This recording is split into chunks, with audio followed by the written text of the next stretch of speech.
한국의 시대 정신과 지식인이라는 책이 있는데요.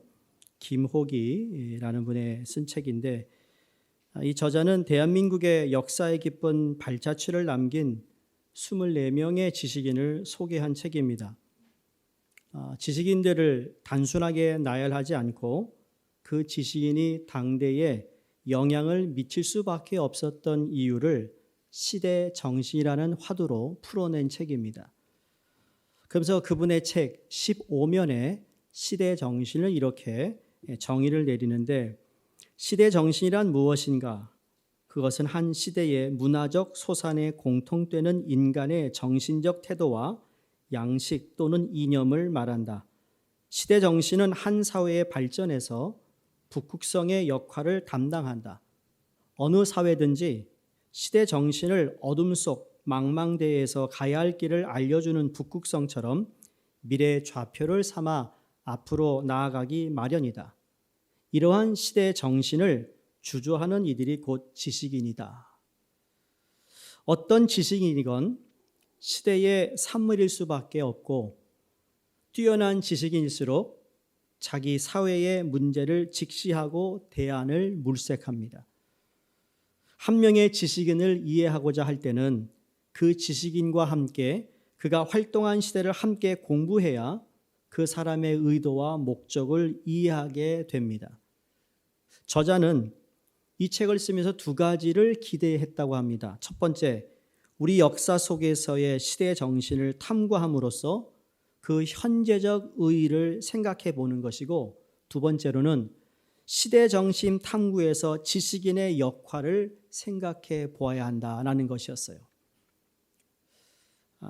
단순히 어떤 지식인을 자랑하고 지식인을 높이는 그러한 책이 아니라, 제가 관심을 가졌던 것은 이 시대 정신을 모색하며 세 가지 지식인의 책무를 이야기합니다. 그러면서 이 책을 읽는 독자들에게도 똑같은 질문을 해요.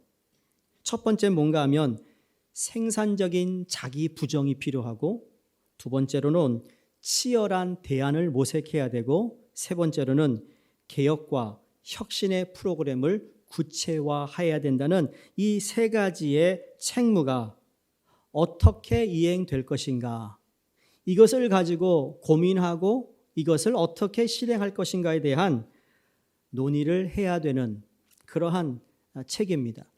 제가 이 책의 주제뿐만 아니라 책을 들여다보면서 그냥 머릿속에 떠오른 성경 구절이 오늘 본문 말씀이에요. 로마서 12장 1절의 2절 말씀. 어느 한 사람이, 다시 말해 크리스찬이 그 시대에 어떤 정신으로 살아가고 있는가, 참으로 중요하다고 생각합니다. 믿는 사람으로서 우리는 어떤 정신을 가지고 살아가는가. 왜냐하면 많은 사람이 자기에게 주어진 삶에 생각할 틈도 없이 살아가는 모습 속에 남이 하니까 하고, 남이 쉬니까 쉬고, 남이 하니까 따라가는 모습을 우리는 너무 많이 보고 있기 때문입니다. 여러분, 한 주간을 살면서 어떻게 사셨나요?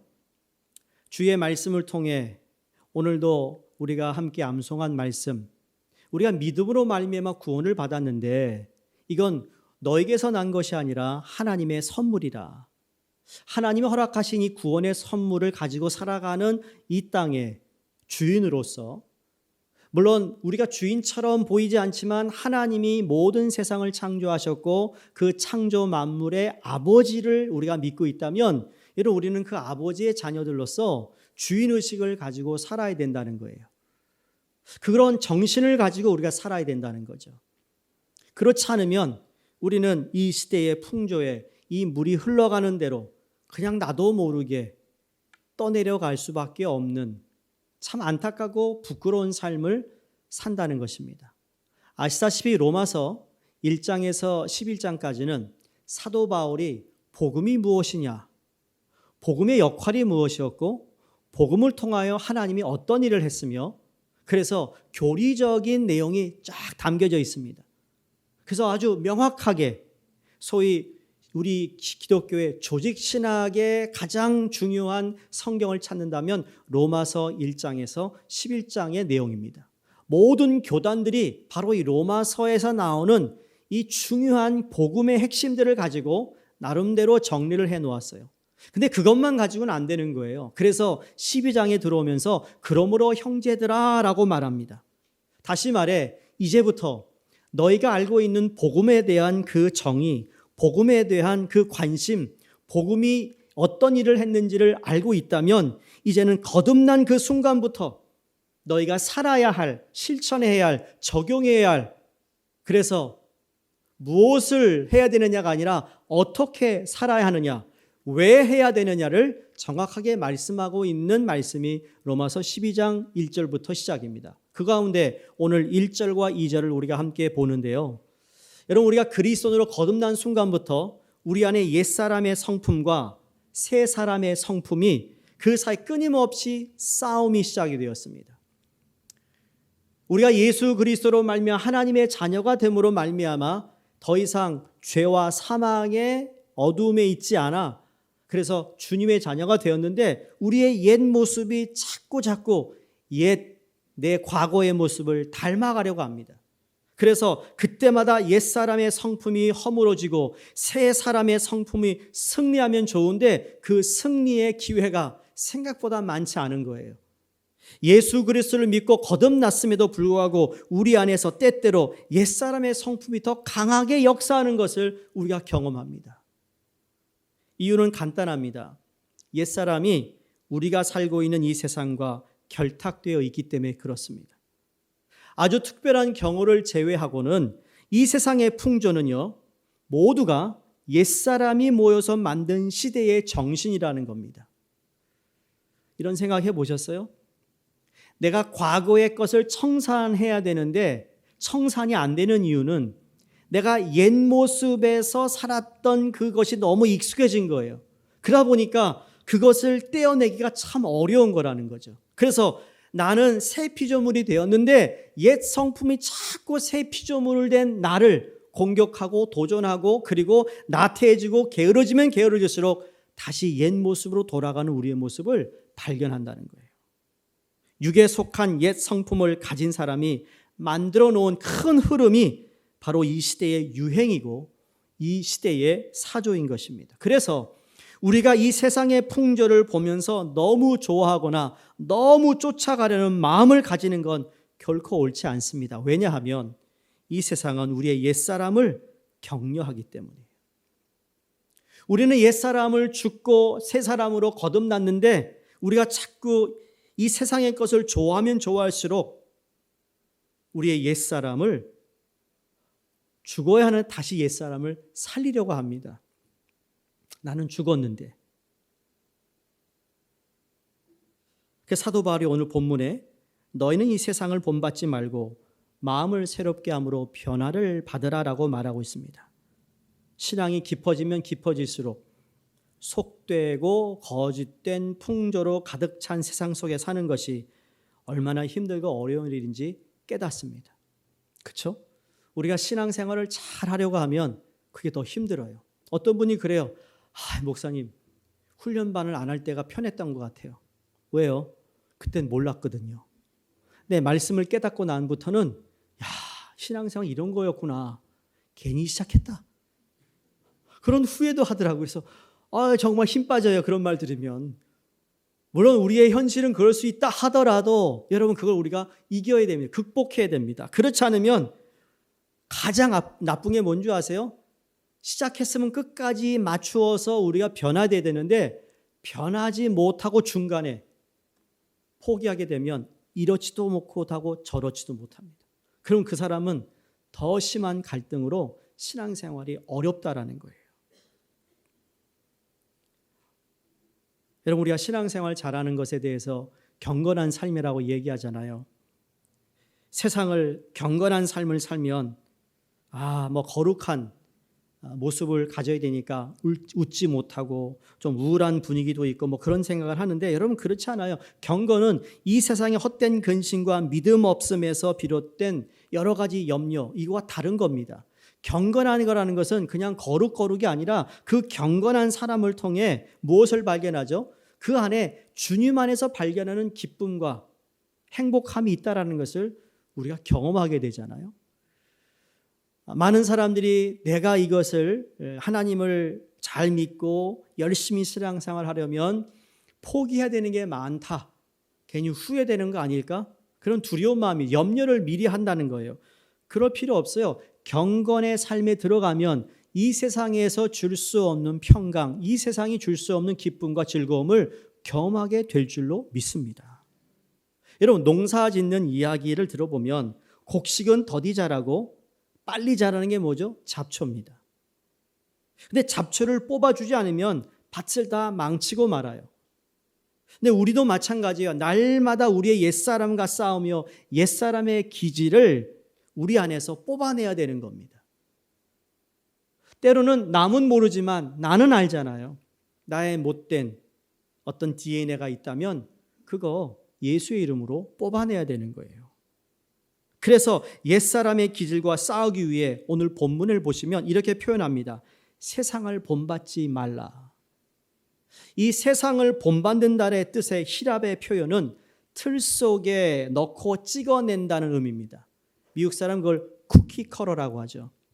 쿠키 컬러로 똑같은 모양을 찍어내는데 이 세상은 획일화된 사람을 원한다는 거죠. 실제로 가만히 이 세상의 사람들을 들여다보면 그들이 사는 목적과 사는 양상이 모두 비슷함을 알 수 있습니다. 예를 들어 여러분 지나가는 사람에게 왜 삽니까? 그러면 뭐라고 대답할까요? 10명이 물어보면 거의 10명이 비슷한 대답을 할 겁니다. 근데 여러분 이걸 그리스도인이 여러분에게 직접 여러분 왜 삽니까? 물어보면 뭐라고 답을 해야 될까요? 만약에 길거리에 걸어 다니는 믿지 않은 사람이 답하는 답과 똑같은 답을 한다면 할 수도 있겠지만 여러분 그 사람은 변화를 받지 못한 사람이라고 말할 수 있을 겁니다. 톨스토이가 이 세상을 커다란 상자 안에 공에 비유합니다. 각자가 조금씩 욕망을 가지고 살면은 좀 그 욕망을 좀 줄이고 양보하고 절제하고 그렇게 살면 넉넉하게 살 텐데 각자 팽창하니까 결국 비좁아서 그 상자가 어떻게 돼요?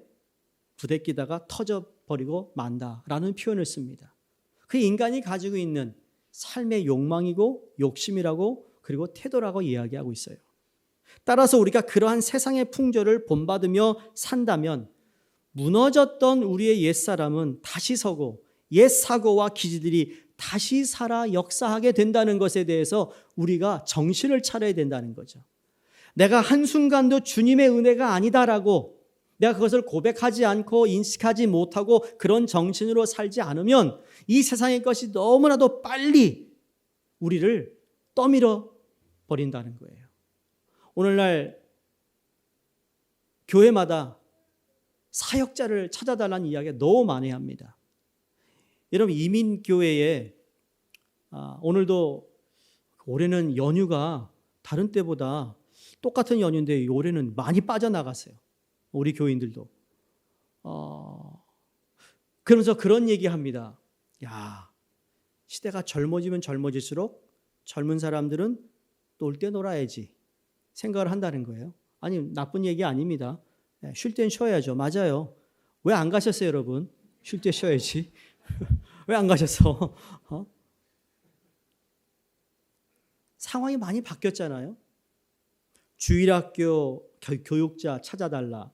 학생부 교육자 찾아달라. 영어 사역자 찾아달라. 매번 만나는 목회자마다 묻습니다. 어디 없느냐고. 없어요. 진짜 없어요. 이제 뉴욕에 이민 안 들어와요. 있던 신학교도 문을 닫고 있어요.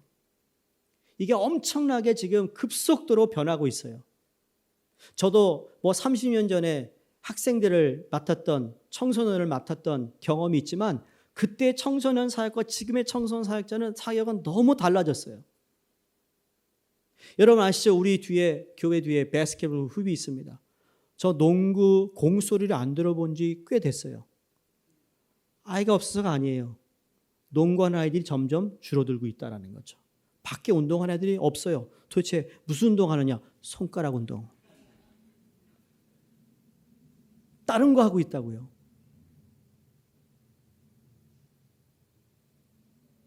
그 아이들이 지금 받고 있는 정보의 여러분 이 스피드는 따라갈 수가 없어요. 그런 세상의 풍조를 따르고 있는 여러분 우리 가운데 이 세상을 본받지 하기 위해서 거룩한 단호함이 필요합니다. 세상 풍조는 우리를 너무 쉽게 물들이잖아요. 한번 물어볼까요? 여러분, 세상을 본받기 위해 노력한 적이 있습니까? 노력이 필요 없이 우리는 세상 풍조에 그냥 휩쓸려 갑니다. 그런데 세상을 거슬기 위해서는 엄청난 노력이 필요하다는 것을 우리가 알고 있습니다. 그러면 오늘 본문을 통해 우리가 세상을 본받지 않기 위해 어떻게 해야 될까? 세 가지로 말씀드리는데 첫 번째로 영적 예배를 드리라고 말씀합니다. 너무 의아하지 않아요? 어떤 방법을 이야기하는 것이 아니라 영적 예배를 하나님께 드리라고 사도 바울이 선언하고 있습니다. 너희 몸을 하나님이 기뻐하시는 거룩한 산 제사로 드리라. 다시 표준 새 번역으로 읽어드리면 여러분의 몸을 하나님께 기뻐하실 거룩한 산 제물로 드리십시오. 이것이 여러분이 드릴 마땅한 예배입니다라고 기록되어 있습니다. 자, 세상을 본받지 않기 위해 해야 할 일이 얼마나 많습니까? 그런데 성경은 영적 예배를 말씀하고 있다는 것이 놀랍습니다. 근데 곰곰이 생각해 보면 예배가 시작이기 때문에 예배가 출발이기 때문에 이 말씀을 하고 있다고 믿습니다. 하나님이 아담과 하와를 지으시고 인간을 지으시고 제일 먼저 하신 게 뭐죠? 하나님을 영화롭게 하는 것이었어요. 하나님께 예배드리는 거였다니까요. 우리가 인생을 마치고 하늘나라 가면 뭐 할까요? 하나님을 경배하는 일이 매일매일 있습니다. 이스라엘 백성이 애굽에서 400년 이상 노예 생활을 할 때 이제 출애굽을 하기 위해 준비를 시키는데 모세가 바로 왕에게 가서 무엇을 부탁하죠? 우리 이스라엘 백성들이 지금 있는 그 진영에서 나와 하나님께 예배드릴 수 있도록 도와달라고 그럽니다. 다시 말해 그들을 불러서 1, 2, 3, 4 해서 너희들이 앞으로 해야 할 일들을 명령과 규율과 어떤 말씀을 훈련한 것이 아니라 하나님께 온전한 제사를 드리는 것을 우선순위했다는 얘기예요. 다시 말해 여러분, 만약에 교회를 개척하겠다 그러면 제일 먼저 뭐 하죠? 무슨 중심으로 교회가 개척이 되죠? 개척 예배로 시작됩니다. 여러분이 이사를 가서 새 집을 마련했다면 그러면 여러분이 어떻게 이주한 가정에 가서 제일 먼저 뭐 하죠? 하나님께 예배를 드리지 않습니까? 앉아서 기도하고 앉아서 성경 말씀 읽지 않습니다. 먼저 하나님께 예배로 선포합니다. 선교주도 마찬가지예요. 선교사님이 그 원주민들을 만나고 예수를 가르치고 그들이 구원받기 위해서 주일날 그들을 모아 예배드리는 예배를 통하여 여러분 선교를 나간 선교사님들이 제일 먼저 하는 일이 그거예요. 예배가 그만큼 중요하다는 거죠. 예배가 시작이에요. 우리 믿는 사람에게. 초대교회 성도들이 모일 때마다 하나님을 예배하였습니다. 그 예배의 형식이 시간이 지나면서 많이 그 예배의 형식은 변했지만 그리스도인의 신앙의 출발은 항상 예배였다는 사실을 우리가 잊어서는 안 된다는 겁니다. 그래서 예배를 망치면 그 한 주 망치는 거예요. 예배의 삶이 무너지면 인생이 무너진다는 얘기가 바로 그 말씀이에요. 성도님들, 예배가 무엇입니까? 여러 정의로 우리가 예배를 정의할 수 있지만 오늘 본문에 보시면 그 답을 찾을 수 있어요. 나의 몸을 하나님이 기뻐하시는 거룩한 산 제물로 드리는 거라고 그랬어요. 무엇을 드린다? 몸을 드린다. 내 생각을 드리는 것도 아니요, 마음만을 드리는 것이 아니요, 몸을 드린다는 것은 내 헌신입니다. 삶을 드린다는 거예요. 예배 드리면서도 어떤 분들은 귀만 드리는 경우가 있습니다. 귀만 살았어요. 마음마저도 제대로 드리지 못하고 앉아 계시다면, 앉아 있으면서도 딴 생각을 하고 있다면 여러분, 우리는 정말 하나님이 원하시는 예배자의 모습이 아니다라는 것을 깨달아야 합니다. 그래서 사무엘서에 보면 순종이 제사보다 낫다라는 말씀을 합니다. 사울 왕을 통해 오늘 우리를 깨우치고 있습니다. 하나님의 뜻 앞에서 여러분 말 많이 하는 것 별로 실속이 없습니다. 몸을 들여 순종하는 사람이 거룩한 산 제물로 살아가는 사람이 진정한 그리스도인인 줄로 믿습니다. 두 번째 오늘 본문에서 그럼 어떤 삶을 살아야 하는가? 말씀으로 인한 자기 깨어짐입니다. 깨어짐이에요. 깨어짐. 세상을 본받는 것은 옛사람을 허물지 않고 세워가지만 세상을 본받지 않는 것은 우리 속에서 끊임없는 옛사람을 깨트려가는 것입니다. 자기 깨어짐이 있는 사람이 세상 풍조에 끌려가는 것에 대해서 매우 예민합니다. 우리는 정말 내 감정 상하는 것에 예민하고 내 기분 상하게 하는 것에 예민한데, 여러분, 내가 깨어짐이 있는 사람은요, 세상 풍조에 끌려가는 내 모습에 관해 예민한 거예요. 비유하자면 잔디의 잡초를 깨끗이 뽑아놓은 사람들은 몇 포기의 잡초가 어디에서 다시 자라고 있는지 금방 압니다. 그러나 게을러서 그 내버려 두고 사는 사람들은 잡초가 얼마나 더 늘었는지, 얼마나 더 자랐는지 잘 모릅니다. 매일매일 자기 부서짐이 있는 삶을 살아갈 때 우리는 비로소 세상의 유혹을 견제할 수 있습니다. 자기 깨어짐이 있는 사람들만이 이 세상의 풍조가 자기 의지에 반하여 일획적으로 만들려고 할 때 이것이 잘못된 것이라는 것을 느낄 수 있다는 거예요. 그래서 세상을 본받지 않으려면 계속되는 자기 깨어짐이 있어야 돼요. 그러니까 사도 바울이 나는 매일 죽노라라고 고백합니다. 나는 약할 때 강하다. 내 안에 사느니 예수 그리스도시니 그분이 살아나기 위해서는 내가 매일 죽어야 한다는 것을 그가 늘 고백했어요. 여러분, 자기가 죽으니까 그 안에 예수 그리스도 성령이 역사함으로 그 놀라운 선교지에서 말씀을 선포할 때, 그가 병자를 위해 기도할 때, 여러분, 그 놀라운 기적이 일어날 수 있었던 것은 그의 깨어짐 속에서 나타나는 하나님의 영광이었음을 우리는 보게 됩니다. 그래서 그 깨어짐을 오늘 본문에서는 마음을 새롭게 함으로 변화를 받아라라고 말합니다. 마음을 새롭게 함으로 변화를 받아. 우리들의 마음이 어떻게 새로워질까요? 단순히 기분 전환의 의미가 아닙니다. 하나님의 손길이 우리 안에 정직한 영을 새롭게 해주는 것이라고 믿습니다. 그렇기 때문에 가장 부러워하는 그리스도인은 성경을 많이 읽는 사람도 부러워하겠고, 책을 많이 읽는 사람도 우리가 부러워할 수 있겠지만, 정말 우리가 부러워할 사람은 매일 자기 깨어짐이 있는 그리스도인이 아닐까 생각합니다.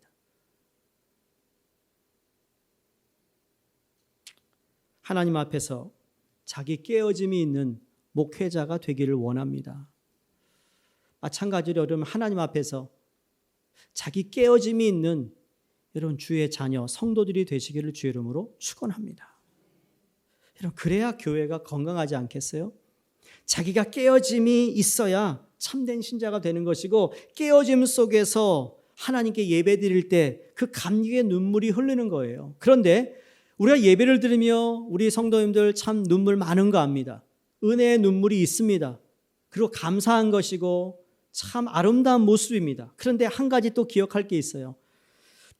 주를 위해 땀 흘려 살지 않는데 그 눈물 흘린 것이 무슨 의미가 있을까? 그런 눈물을 흘렸다면 눈물 흘린 만큼의 삶을 우리가 살아야 된다는 거예요. 은혜 받은 만큼의 그 삶을 하나님께 드려야 될 줄로 믿습니다. 그래야 그 눈물이 헛된 눈물이 아닌 거예요. 그냥 감격의 눈물이 아니라 그 흘린 눈물만큼 하나님을 더 사랑하고, 하나님을 사랑하는 만큼 하나님의 자녀로서 내 삶의 현장에서 예배자의 삶을 살아가게 되는 줄로 믿습니다. 마음을 새롭게 하여 변화한다는 것을 영어 성경에 보면 renewing of your mind라고 성경이 기록되어 있습니다. 여기 보시면 renewing이란 단어가 중요해요. 우리 한국 성경에서는 그걸 느낄 수 없지만 영어 성경에서는 renewing은 현재 진행형이에요. present, future tense라는 거죠. 문법적으로. 그러니까 마음을 새롭게 하는 것은 어제 오늘 해야 하는 일이 아니라 현재 진행 중이어야 된다는 겁니다. ing예요. 오늘도 내일도 지속해서 멈춤 없이 해야 하는 것이 무엇인가? 마음을 새롭게 하는 거예요. 시대 정신이 있듯이 우리 믿는 사람들은 이 세상에서 예수 그리스도의 정신을 이어가야 된다는 거예요. 여러분 이어가셔야 합니다.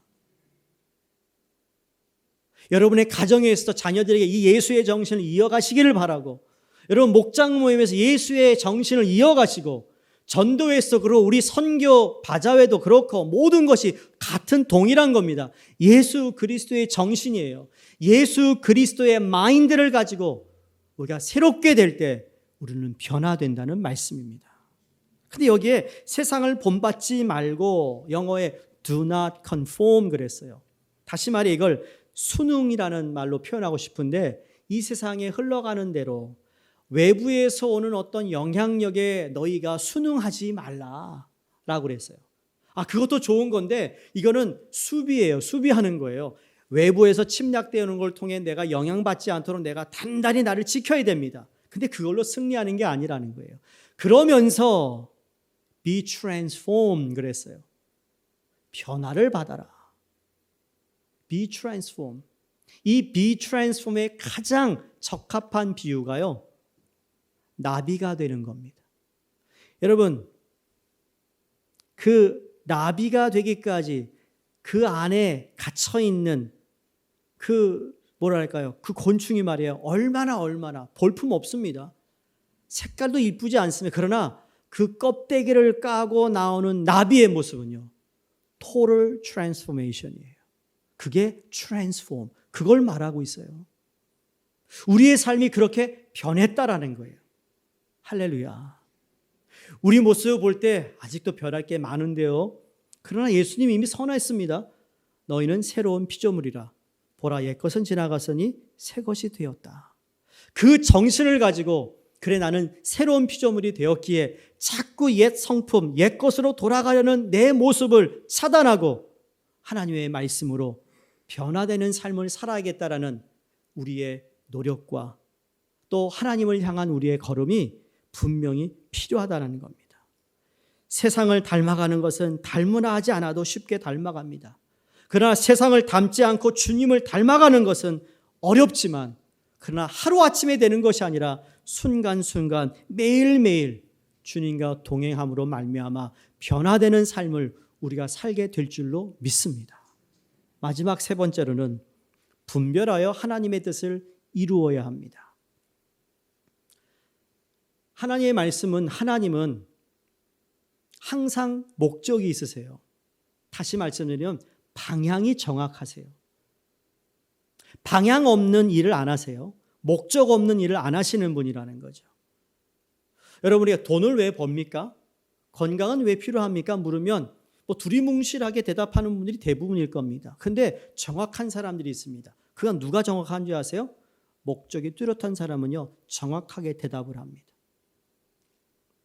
우리 남자분들, 요새는 다 여기에 핸드폰에다 입력을 하지만 항상 펜을 가지고 다니는 습관이 좋은 겁니다. 여자분도 마찬가지예요. 무엇인지 적는 겁니다.